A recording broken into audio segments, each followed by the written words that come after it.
Hello, gorgeous. Welcome to HG Radio, everything beauty, cancer, and inspiration. Here is your co-founder and host, Kim Becker. Hello, gorgeous, and thank you for joining us today. I'm your host, Kim Becker, and this is Hello, Gorgeous, everything beauty, cancer, and inspiration on Society Bites Radio, social interaction for your mind and soul. I am so excited to be here with you today, and in this episode, you get just me. And we are going to talk about garbage in and garbage out. We're going to talk about the stuff that you put into your body, the stuff that you put into your mouth, the stuff that you put into your mind is all the stuff that comes back out. So we're going to do a little bit of an investigative 25 minutes here to think about what it is that you're putting in, because you really can't put negative stuff in to your body or into your mind and expect positive stuff to come out. It doesn't work that way. So that's the emphasis of what we're going to talk about today. However, before we get started, I wanted to share a little story of what I get to do and what I got to do today that I don't get to do enough on a daily basis, but it was pretty cool. So as you all know, I am the co-founder of Hello Gorgeous. And we provide complimentary makeovers to women battling cancer. And it'll be 10 years next year that we started the salon affiliate program. So we actually empower salons across the United States, and we teach them how to create the Hello Gorgeous experience. And in turn, they take care of one woman each month battling cancer in their community. And so it allows us to have a much further reach of being able to help a whole bunch of women battling cancer smile when they look in their mirror. Well, this program would not have existed if it weren't for a salon owner by the name of Sandy Zanka. And Sandy was our very first salon affiliate. And I remember when my brother-in-law and one of our other team members went into her salon and asked her if she would be willing to participate in this program. She said yes, didn't even really care what it was we needed her to do. She was so touched and so moved by our mission that she wanted to help any way that she could. So Sandy became a part of our program, and she was literally our very first salon affiliate. And because it worked with Sandy, we were able to open these affiliates across the United States. And so Sandy herself was in our program for 8 years.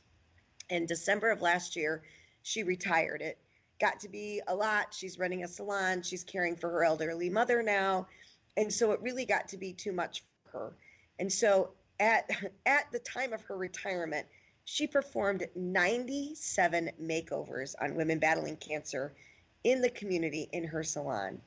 And so today we got the opportunity to surprise Sandy. So we showed up at her salon unannounced. We had a bouquet of flowers and we had a bouquet of balloons, and we had this beautiful plaque made for her. And we just wanted her to know how much we appreciated her.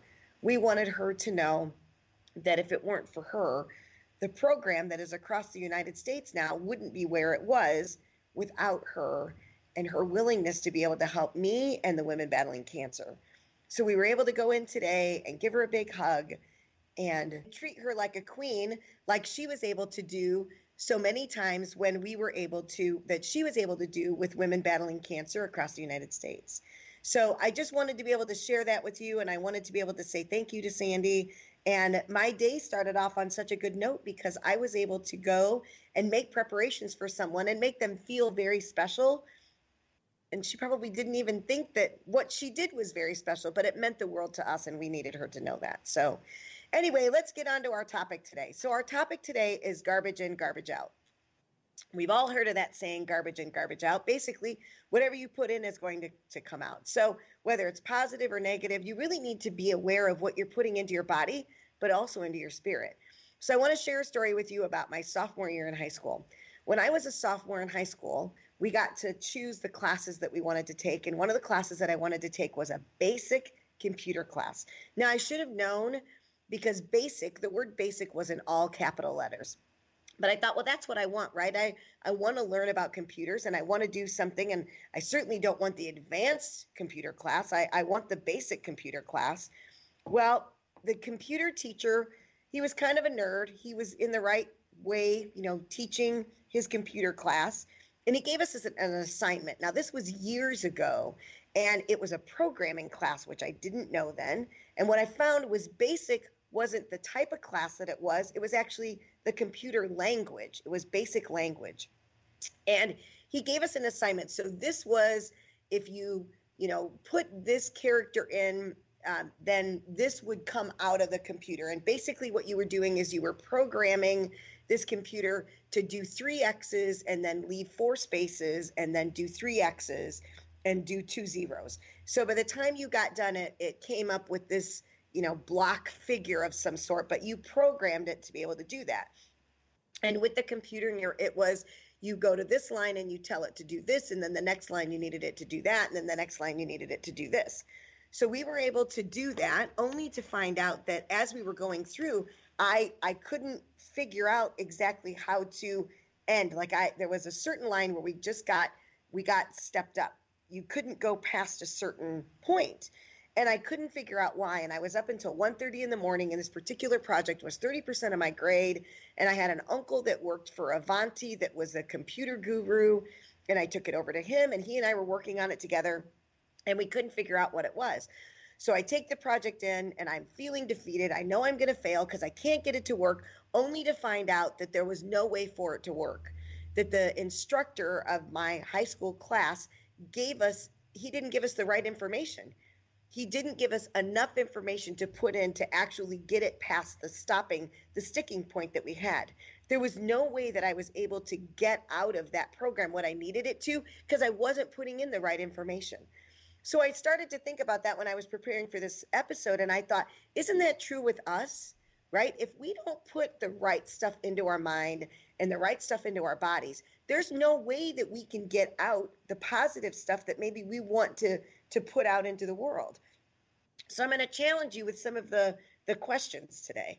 So I want to talk about what you're filling yourself with. So one of the first questions I have for you is, what are you listening to? Right? When you get up, or do you mindfully just turn the radio on? Do you mindfully, maybe you're not listening to anything. Maybe it's just complete silence. But if you are listening to stuff, what are you listening to? Like, what's your favorite song? Is there a song that you have that really gets you juiced up in the morning? Right? We actually, when Michael was alive, we would come up with a family theme song every year. And I will say that this particular family theme song was our theme song for several years.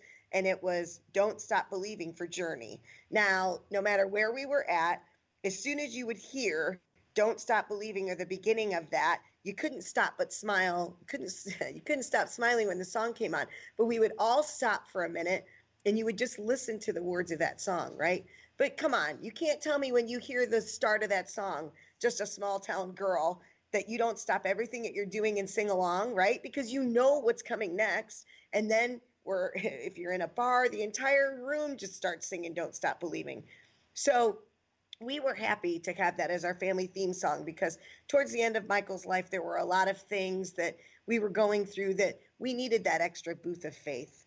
So I think music plays a big part in our lives, but also listening to that music. Either it can juice you up, it can bring back a memory, it can make you very thoughtful, it can make you smile. There are a lot of times when Don't Stop Believing comes on now, and my son and I will look at each other and think, yep, Dad's thinking about us. He just wants us to know that he's still there. Every year in January, I pull my team together and we go to a retreat. And even with that, we come up with a theme song. And I try and do something that's kind of current. There was one year that we did, actually this year's theme is Nothing's Gonna Stop Us Now. And a couple years ago, it was Don't Believe Me, Just Watch. And then we actually used Don't Stop Believing one year as one of our themes. I feel like music plays such a part. And every time our team would hear that song, it made them think back to that retreat and all the goals that we put in place and the crazy cool goals that we wanted them to think about. But, so many times we don't actually commandeer the type of music that we want to hear. You just mindlessly put the radio on or put something on, and you let nature take its course with what you're listening to. And I was listening to the book, Don't Stop Apologizing, or Girl Stop Apologizing by Rachel Hollis.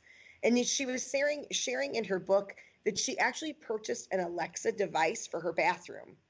so that way then when she was getting ready in the morning, she could put on whatever music that she wanted to juice herself up and to really get herself motivated. And I thought to myself, that's absolutely genius.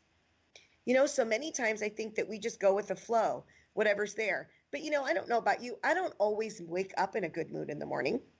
Maybe I didn't get enough sleep the night before. Maybe it's cold outside and I wanted to stay in bed, but I knew I needed to get up. So I need to do whatever I can to make sure that my state is, I want to be in the best state that I possibly can so that I can be the best state for you, for our listeners, the best state that I have for my team, and the best mom that I can be to my son. And that doesn't come naturally. So I thought putting an Alexa in the bathroom, the Rachel Hollis suggestion, was phenomenal, because now I can tell Alexa to play whatever song that I want to play. And it can be positive and it can be uplifting. Maybe I just want something a little bit more melancholy to kind of calm me down from the end of the day, whatever that's like. But I get to be the one to call the shots.